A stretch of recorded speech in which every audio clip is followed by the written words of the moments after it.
네, 말씀의 제목을 따라해 볼까요? 하나님의 소년들. 네, 다시 한번 하나님의 소년들. 네, 이러한 제목으로 하나님의 말씀을 함께 나누기를 소망합니다. 오늘은 어린이 주일입니다. 어떤 말씀을 나눌까 생각해보다 다니엘이라는 청년이 떠올랐습니다. 다니엘의 믿음, 신앙, 그리고 그의 신념을 통해서 하나님께서 오늘 이 시간 우리에게 주시는 그런 음성을 함께 나눌 수 있기를 소망합니다. 오늘 본문 말씀은 이스라엘의 멸망과 함께 시작이 됩니다. 이스라엘은 하나님께 택함받은 백성이었지만 하나님께서 이스라엘 백성과 맺은 약속이 있었어요. 여러 가지 약속들이 있는데 아브라함과 맺은 약속, 이삭, 야곱, 요셉, 그리고 나중에 모세와 시내산에서 맺은 약속이 있습니다. 더 나아가서 다윗과 맺은 약속이 있습니다. 그런데 이를 요약하자면 하나님의 말씀에 순종을 하면은 복을 받고요. 그렇지 않으면 하나님께서 심판하신다는 사실이에요. 하나님의 말씀대로만 살아가면은 축복을 얻고 살아가게 되어 있는데 그렇지 못했기 때문에 오늘 본문의 말씀처럼 이스라엘 민족이 바벨론으로 잡혀가 포로 생활하는 모습을 볼 수가 있습니다. 그들은 하나님을 버리게 됐고 우상을 섬기고 하나님의 말씀을 떠나게 됩니다. 그리고 결국 멸망의 길로 들어서게 됩니다. 하지만 성경의 이야기가 여기서 끝나는 것이 아닙니다. 하나님은 비록 이스라엘이 망해 바벨론 포로가 되었지만 그 가운데서도 하나님의 역사를 이루시기 위해서 하나님께서 준비하신 일꾼을 예비해 놓으셨다는 사실입니다. 그 하나님께서 준비하신 그 사람을 통해서 하나님의 역사를 다시 시작하십니다. 그리고 그들의 믿음을 통해서 다시 한번 이스라엘에게 기회를 주십니다. 다니엘서는 그러한 믿음의 회복을 이끌어낸 믿음의 사람들에 대한 기록입니다. 이들은 포로로 잡혀가 바벨론의 엄청난 이방인 문화 속에서도 자신의 민족성을 잊지 않고 지켜나갔습니다. 자신의 신앙을 보존하였습니다. 그리고 오늘날 이 세상 이방 문화 속에서 살아가는 하나님의 백성이 어떻게 살아가야 될까에 대해서 오늘 성경은 우리에게 말씀하고 계십니다. 원래 다니엘이라는 의미는 하나님은 나의 심판자라는 뜻을 가지고 있습니다. 하나님께서 나를 심판하심으로 나의 잘못을 심판하신다는 말도 되지만 동시에 하나님께서 내가 잘하는 것도 심판하실 거라는 그런 믿음의 내용도 포함이 되어 있습니다. 그 말씀은 뭐냐? 하나님께서 하신다는 거예요. 하나님께서 우리의 삶의 주관자가 되셔서 우리의 삶을 이끄신다는 의미입니다. 사랑하는 여러분, 우리는 엄청난 세속적인 물결 속에서 오늘날 살아가고 있습니다. 특별히 우리 자녀들은 더욱더 그러합니다. 다니엘과 그 친구들이 이방 문화 속에서 던져져서 이방의 풍속과 종교를 강요당했던 것처럼 오늘날 우리 자녀가 살아가는 이 문화와 풍속을 생각하면 너무나 안타깝고 너무나 슬픈 현실 속에 놓인 것을 우리는 알 수가 있습니다. 수많은 매스컴들이 우리를 지배하고 있습니다. 물량주의와 세속주의, 만몬신으로 말미암아 세상에 우리가 접하지 말아야 될 하나님을 대적하는 수많은 것들이 우리를 유혹하고 있습니다. 이러한 시기에 우리가 하나님의 자녀를 어떻게 키워야 되겠습니까? 특히 오늘 어린이 주일을 맞이하여 하나님께서 우리에게 주시는 그런 말씀을 우리 다니엘을 통해서 같이 묵상해 보기를 소망합니다. 첫 번째 보면 다니엘은 자기 인식이 굉장히 뚜렷했던 사람입니다. 셀프 아이덴티티라고 그러죠. 자기의 그런 정체성이 굉장히 확실했던 사람임을 우리는 볼 수가 있습니다. 우리가 세상을 접할 때 혹은 다른 문화를 접할 때 가장 위협받는 것이 뭐냐면 자기 인식에 관한 부분입니다. 세상의 물결 속에서 내가 누군가를 확실히 아는 것이 세상에 살아가는 우리의 모습 속에서 굉장히 중요하다는 사실이죠. 제가 여기 있으면은 정인식 목사입니다. 하지만 집에 가면은 한 가정의 가장이고요. 세 아이의 아빠입니다. 한 아내의 남편입니다. 길을 가다가 그냥 모르는 사람을 만나면은 그냥 아저씨입니다. 내 상황에 따라서 내 자신이 다양하게 변하고 있습니다. 하지만 근본적인 나의 모습, 이것은 변하지 않는다는 것이죠. 내가 있는 자리에서 내가 불려지는 명칭이 달라지는 것이지, 내가 한국 사람이고 내가 한국적인 정체성을 가지고 자라난다는 이 사실은 결코 변할 수가 없습니다. 오늘 말씀에 보면은 바벨론 포로로 잡혀가서 왕궁에서 지냈던 소년들, 다니엘과 그 세 친구의 이름을 그 바벨론이라는 나라가 바꾸어 버립니다. 이름이라는 것은 정체성을 말하고 있는데 그 정체성을 바꾸려고 시도를 하는 거예요. 잘 생각해 보세요. 누가 나 미스터 리입니다 하는 거랑 나 이 집사입니다 라고 말하는 것은 대하는 것에서 조금 차이가 있습니다. 나는 크리스찬입니다 라는 그런 의미가 나는 이 집사입니다 라는 의미 속에서 드러나는 거잖아요. 나는 어떠한 정체성을 갖고 있는지. 일제시대에 일본 사람들이 우리나라에 와서 사람들의 이름을 바꾸어 버리는 창치개명이라고 하죠. 한국이라는 이름을 한국어로 쓰는 그런 이름을 완전히 지워버리는 거예요. 한국의 민족의식을 말살해 버리려는 그러한 정책적인 의도가 있었던 것입니다. 그런데 오늘 바벨론은 다니엘과 이 세 친구의 이름을 바꾸면서 그들의 민족성뿐만 아니라 그들의 신앙까지도 바꾸려는 그런 모습을 볼 수가 있어요. 7절에 보면 이렇게 말씀하세요. 한번 같이 읽을까요? 7절에 시작. 환관장이 그들의 이름을 고쳐 다니엘은 벨드사살이라 하고 하나냐는 사드락이라 하고 미사엘은 메삭이라 하고 아사라는 아벳느고라 하였더라. 아멘. 원래 다니엘이 무슨 뜻이라고요? 하나님은 나의 심판자라는 그런 뜻인데요. 벨드사살, 그런 말은 뭐냐면은 벨의 왕자라는 뜻이에요. 왕의 남자 이런 의미 있잖아요. 벨의 남자, 벨드사살 이런 의미로 바꿨다고 하면, 하나냐는 하나님과 같은 자가 누구냐라는 원래 뜻이었는데요. 하나냐의 이름은 사드락으로 바뀝니다. 사드락이라는 의미는 태양으로부터 배우는 사람 이런 의미를 가지고 있대요. 미사엘이라는 의미는 하나님은 은혜입니다. 하나님은 은혜로우십니다. 이런 의미를 가지고 있는데요.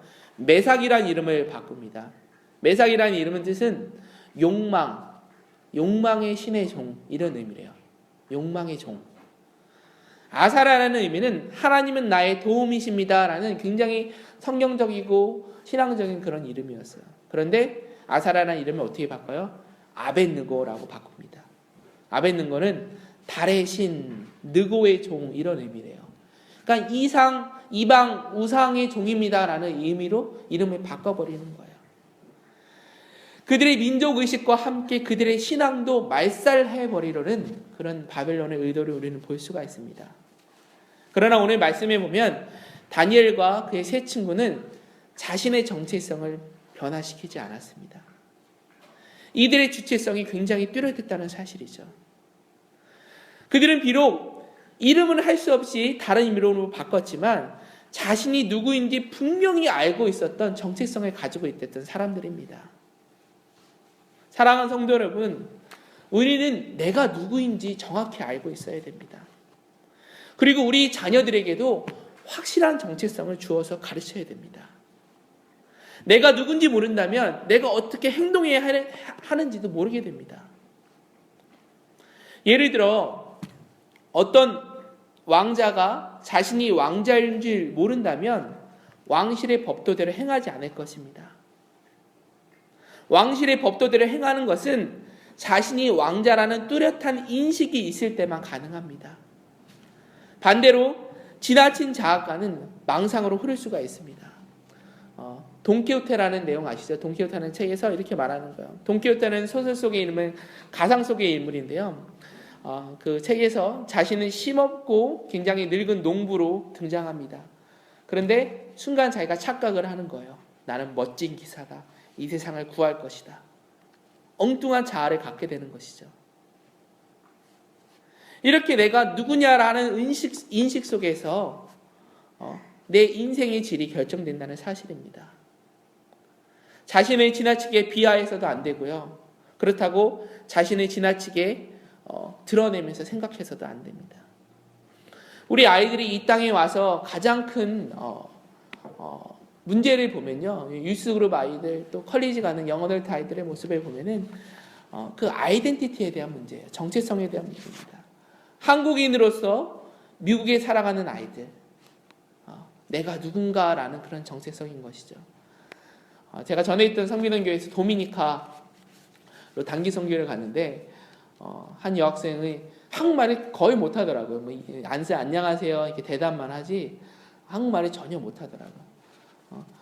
근데 저쪽에서 가서 그 원주민 학생을 만나는데 꼬레아노 그러는 거예요. 꼬레아노. 한국 사람인데 근데 자기는 꼬레아노가 아니라는 거예요. No, I'm American. 나는 미국 사람입니다.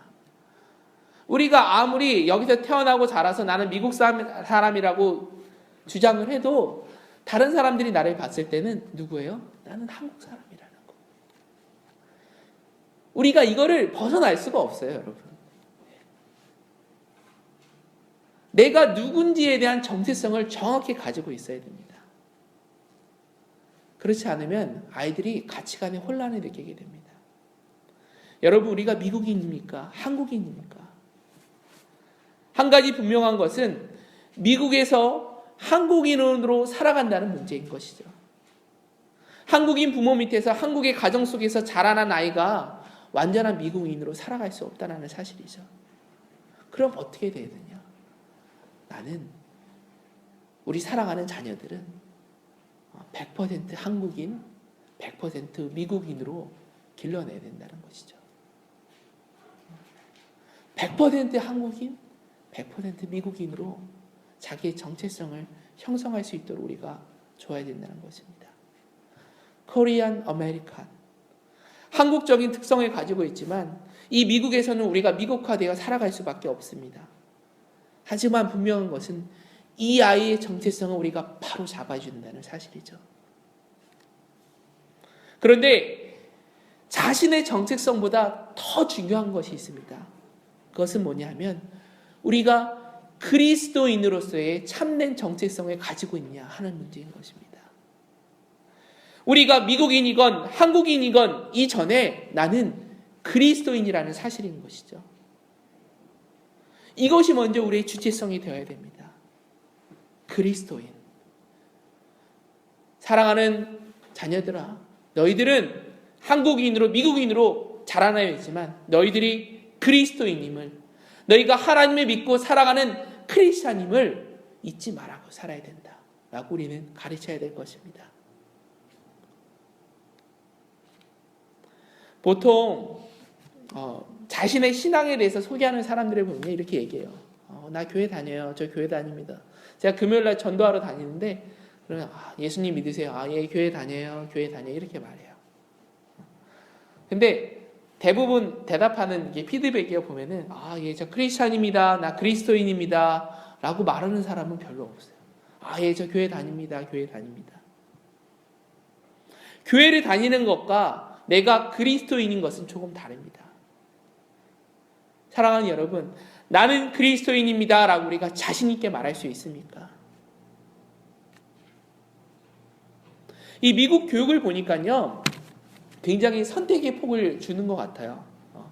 한국에서 자란 아이들은 이렇게 주입식 교육이라고 그러죠. 뭔가 가르치면서 그거를 통해서 낫다 안 좋다 이렇게 제가 평가하는 게 아니라 그런 모습 속에서 자라는데 미국의 교육을 보면 이렇게 선택하도록 만드는 것 같아요. 미국에서 자란 아이들도 무엇인가 자신의 자아관을 이렇게 확립하는 것이 중요해요. 근데 그때마다 선택하게 된다는 사실이죠. 올바른 선택, 올바른 자아감을 가지고 자기가 하나님의 뜻을 가지고 선택하는 그런 아이들은요 훨씬 더 의지적이고 독립적인 그런 아이로 자라나게 되어 있습니다. 자아의식이 뚜렷한 아이들은 무엇을 해도 반드시 성공하게 되어 있습니다. 환경에 휩쓸리는 것이 아니라 환경을 극복하며 이겨내며 살아가게 되어 있습니다. 내가 누군가 하는 그런 확고한 의식을 가지고 있는데 무엇인지 왜 못하겠습니까? 우리 자녀들에게 잔소리해도 소용이 없더라고요. 근데 아이들한테 수없이 잔소리해도 금방 잊어버리고 안 되더라고요. 그것이 아니라 아이들을 믿고 맡겨주는 것이죠.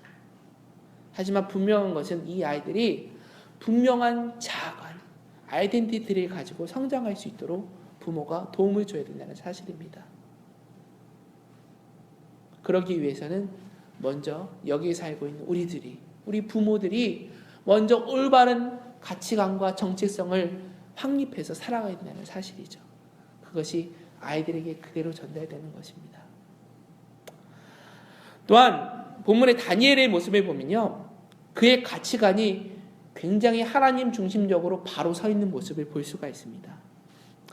무엇이 옳고 그런가, 그것이 중요한 것이 아니었습니다. 무엇이 더 중요한가, 그렇지 않은가, 이것이 어떠한 인생을 살아가느냐라고 결정적인 역할을 감당하게 됩니다. 우리는 끊임없는 선택 속에 놓여 있습니다. 인간으로서 우리는 무엇을 더 중요하게 생각하는가, 특히 그리스도인으로서 우리는 무엇을 더 중요하게 여기는가, 이것이 우리가 인생을 살아가는데 중요한 문제라는 것이죠. 오늘날 우리들은 절대 가치를 잃어버렸습니다. 무엇이 옳고 그른지 모르는 사회 속에서 살아가고 있습니다. 결혼관에 대해서, 낙태에 대해서, 자살에 대해서, 동성연애에 대해서 사회가 타락했을 뿐만 아니라 오늘날 이 교회도 타락해 버렸습니다. 미국의 큰 장로교회가 이미 동성애를 인정하고 있습니다. 감리교회, 성공회가 동성애를 인정하고 있습니다. 심리교도요, 매 연회마다 총회마다 이 문제가 거론되고 있습니다. 무엇 때문에 이런 정체성이 흔들리는, 가치관이 흔들리는 세상 속에서 살아가고 있습니까? 이런 가치관의 혼란 속에서 우리 아이들이 자라나고 있다는 사실이죠. 아이들이 살아가는 문화가 얼마나 이방적인 요소가 많이 있는지 모릅니다. 제가 옛날에 수요예배 때 한번 말씀을 드렸었는데, 제가 미국에 2000년대 유학 가서 딱 TV를 켰는데 TV의 광고 속에서 잊을 수 없는 광고가 하나 있습니다. 그건 뭐냐면은 그 시계 회사 있잖아요. 돌체 회사 광고예요. 그런데 광고가 어떻게 되냐면 한 30초 좀 길었던 것 같아요. 이쪽에서는 한 남자가 막 급하게 막 차를 타고 막 뛰어옵니다.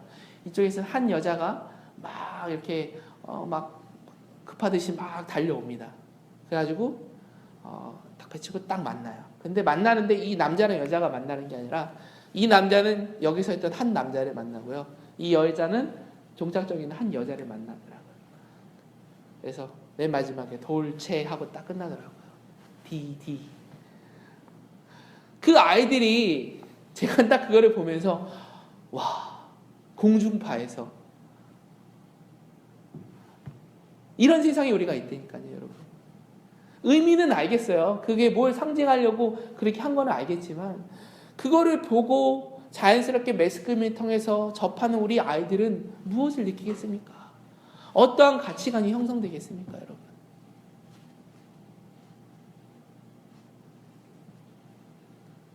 하나님 우리에게 말씀하고 계시요. 한번 같이 읽어. 시편 119편 89절에서 94절에 이렇게 말씀하세요. 한번 같이 읽겠습니다. 앞에 있으니까 우리 한 목소리를 합독합니다. 여호와께서 주의 말씀은 영원히 하늘에 굳게 섰사오며 주의 성실하심은 대대에 이르나이다. 주께서 땅을 세우셨으므로 땅이 항상 있사오니 천지가 주의 규례대로 오늘까지 있음은 만물이 주의 종이 된 까닭이나이다. 주의 법이 나의 즐거움이 되지 아니하였다면 내가 내 고난 중에 멸망하였으리라. 내가 주의 법들을 영원히 잊지 아니하오니 주께서 이것들 때문에 나를 살게 하심이니이다. 나는 주의 것이오니 나를 구원하소서. 내가 주의 법도들만 찾았나이다. 아멘. 사랑하는 여러분, 하나님의 말씀만이 우리가 하나님의 자녀 되게 합니다. 하나님 안에서만이 우리가 가치 있고 존귀한 존재로 자라나게 됩니다. 우리는 올바른 가치관을 가져야 됩니다. 그리고 이 가치관을 우리 사랑하는 자녀들에게 물려줄 수 있어야 됩니다. 다니엘은 그런 가치관이 있었다는 거예요. 하나님 앞에 뜻을 정하고 바르지 않은 것에 대해서 타협하지 않은 그런 올바른 가치관을 가지고 있던 사람이 바로 다니엘과 그 세 친구들이었습니다. 마지막으로 다니엘은 자신의 소신대로 살아가는 용기를 가졌던 사람입니다. 우리 8절 말씀 한번 같이 읽겠습니다. 8절 시작. 다니엘은 뜻을 정하여 왕의 음식과 그가 마시는 포도주로 자기를 더럽히지 아니하리라 하고 자기를 더럽히지 아니하도록 환관장에게 구하니. 아멘. 때론 우리가 사는 인생이 이렇게 사지선다일 때가 있습니다. 문제를 푸는 것 같죠. 이건 것 같기도 하고 1번이 A인 것 같기도 하고 B인 것 같기도 하고 B를 선택했는데 다시 A로 돌아가기도 하고 우리는 어떤 이런 생각의 혼수 속에서 많은 초이스 그런 여건 속에서 살아가고 있습니다. 근데 때로는 내가 가진 소신대로 용기대로 밀고 나가야 될 때가 있습니다. 다니엘과 그 친구들은요 왕의 진미와 포도주를 먹을 것을 요구받았습니다. 다니엘은 이를 단호히 거절하고 나는 하지 않겠습니다 라고 말했어요. 근데 그 의미는 뭐냐? 음식이 나빴다는 게 아니라 그 먹는 음식이 잘못됐다는 게 아니라 그 음식이 어디서 왔냐라는 거예요. 그 음식이 보통 왕이 먹는 음식을 가져오는데 그거는 먼저 이방신에다가 제사를 드려요. 제사를 드리기 위해 우리가 한국에서 제사상 하잖아요. 왕이 그 이방신을 섬기기 위해서 그 여러 가지 음식들을 바치잖아요. 그러면 이방신에게 바쳤던 음식을 가지고 와서 먹으라는 거예요. 다니엘이 그거를 못하겠다는 거예요. 나는 하나님을 믿는 사람입니다. 하나님을 나의 삶의 기준으로 섬기고 살아가는 사람입니다. 그렇기 때문에 나는 이런 고기 음식 이런 거 먹지 않아도 됩니다. 라고 자신의 그런 신념을 용기 있게 소신 있게 말하는 것입니다. 이 음식을 먹지 않으면 죽임을 당할 수도 있습니다. 미움을 당할 수도 있어요. 하지만 자신의 소신을 굽히지 않습니다. 그런 뉴스들을 종종 보게 되죠. 한국에서 뭐 신입생 환영회나 뭐 신입사원 뭐 환영회 뭐 이런 데서 지나치게 뭐 술을 먹다가 막 사람들이 사고로 막 다치고 막 그런 모습들을 뉴스에서 종종 보게 됩니다. 술을 마시는 그 자체가 잘못됐다는 게 아니에요. 네. 근데 뭐가 잘못됐냐? 자신의 신념을 잊어버린다는 거예요. 잘못된 분위기 속에서, 잘못된 문화 속에서 한잔하는 거.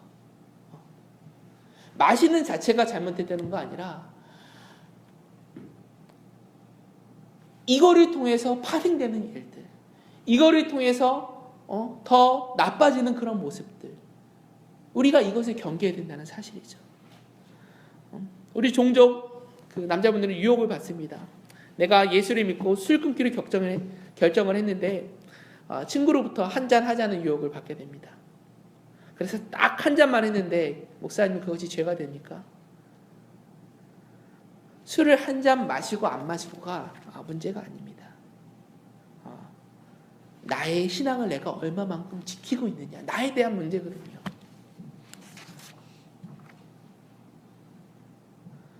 내가 과감히 끊으면서까지 그 친구와 관계를 단절하는 그런 의미가 아니에요. 내가 그 친구와 관계를 그게 아니에요. 내가 내 신념을 지켜서 내가 하나님의 뜻으로 살기 원하면은 내가 그 신념을 가지고 그 친구와 더 친하게, 그 친구와 더 가깝게 지낼 수 있는 여건을 우리가 마련할 수 있다는 것이죠. 이런 곳에서 우리가 결단해야 됩니다. 아니다. 나는 그리스도입니다. 지금 하나님께서 나를 보고 계신다. 내가 다른 것을 의지하지 않고 내가 하나님만을 의지합니다. 친구, 너 없어도 나는 살 수 있지만 나는 하나님 없이는 살아갈 수 없어. 친구를 버리라는 이유가 아니에요. 하나님 안에서 사귀라는 것이죠. 하나님 안에서 만나라는 것이죠. 다니엘은요, 엄청난 시험과 그런 고난 속에서 과감하게 결단합니다.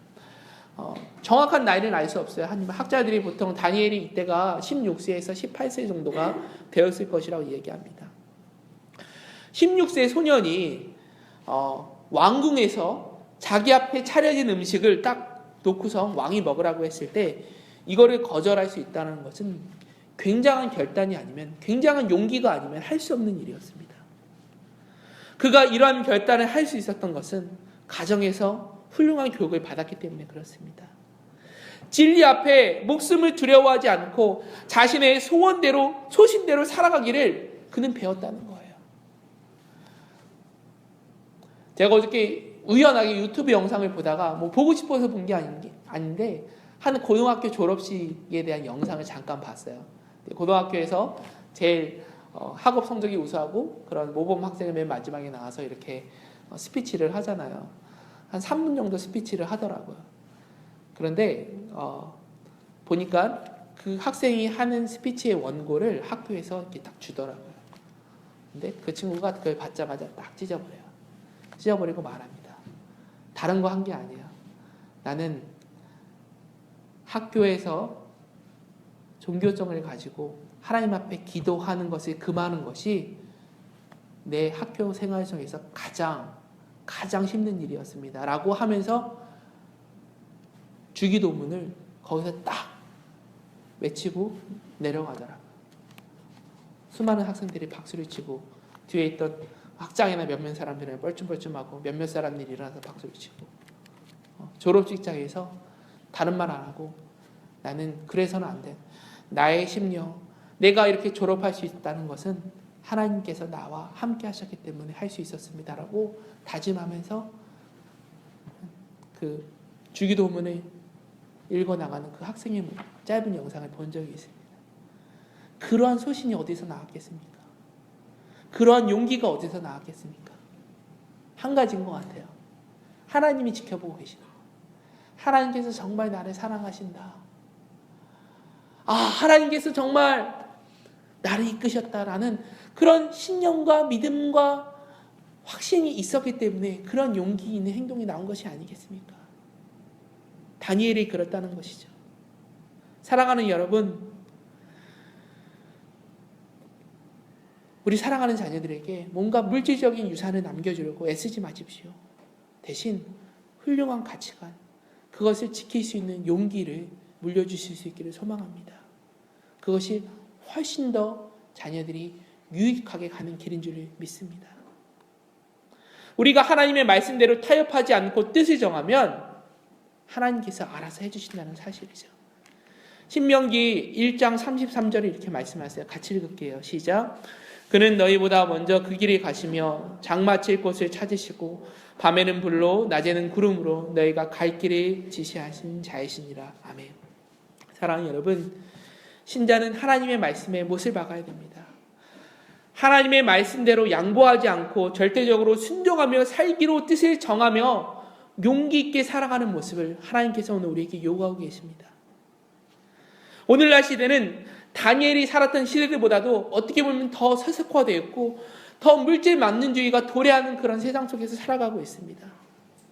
바벨론은요, 세속적인 문화의 전형이고 어찌 보면 오늘날의 문화와 같은 그러한 모습을 갖고 있는 모습이 바벨론권의 문화였습니다.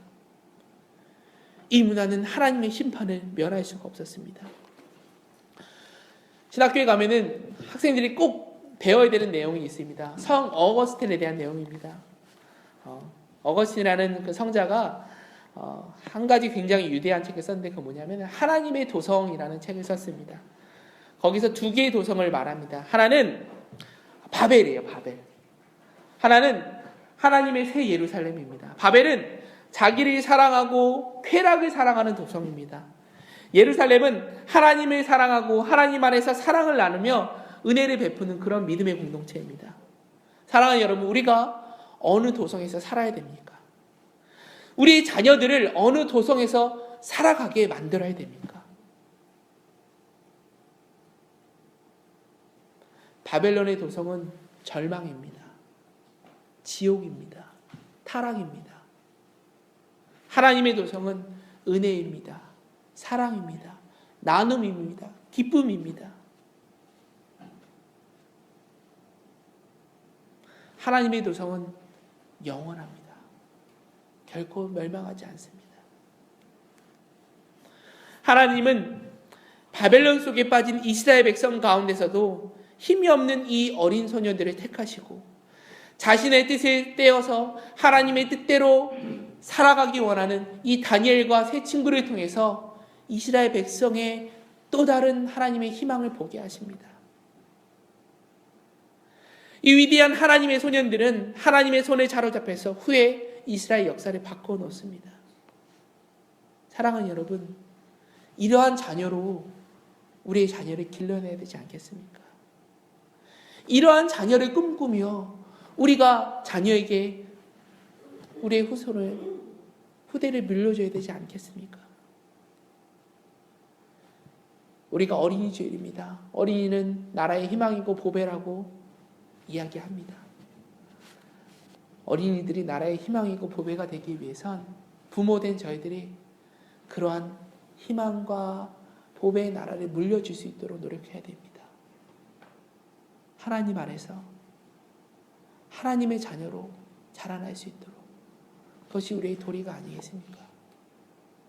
사랑하는 여러분, 우리 사랑하는 자녀들을 다니엘처럼 믿음으로 굳건한 심지를 가지고 정확한 아이덴티티, 정체성을 가지고 올바른 가치관을 가지고 자라날 수 있도록 우리의 사랑하는 자녀들을 양육해야 되겠습니다. 그러한 모습들이 저와 여러분, 우리 뿌리 깊은 교회 모든 성도님들의 가정 가운데 나타날 수 있기를 주님의 이름으로 소망합니다.